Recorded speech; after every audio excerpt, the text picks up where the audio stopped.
Qizim uchun Xitoydan qishki zo'r narsalar zakaz qilganman. Raspakovkasini birgalikda qilamiz. Qaniki qishki shunaqa zo'r kurtchka zakaz qilganman. Kачествосiga prosta gap bo'lishi mumkin emas. O'z videoda ham ko'rinib turibdi. Juda ham qalin. Ichida bittagina kiyimcha bilan bemalol kiyib ketsa ham umuman sovqatmaydi. Mana shu dvoykachasini sevib qoldim qizlarjonlar. Buni asalligini qaranglar. Kачествоsi ham bunaqa darajada keladi deb o'ylamadim.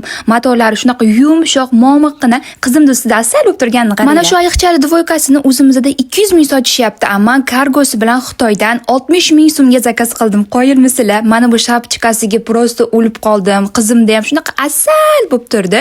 Bu ham o'zimizda 250 ming sotishyapti ekan, ammo kargosi bilan birgalikda 80 ming so'mga zakaz qildim. Siz ham Xitoydan narsalar zakaz qilishni xohlaysiz, lekin yaxshi kurator topolmay yurgan bo'lsangiz, mana bu videodan keyin o'z kuratoringizni topdingiz. Men Nasiba 2 yildan beri Xitoydan tovar olib kelish bo'yicha kuratorman. Va undan tashqari ayol qizlarni uyda o'tirgan holda onlayn magazinlar ochib, yaxshi daromad topishni ham o'rgataman. Xitoydan siz ham o'zingiz uchun, farzandingiz uchun yoki oilangiz uchun shunaqa sifatli, arzon tovarlarni olish xohlasangiz, o'zim Xitoy kursimga taklif qilaman.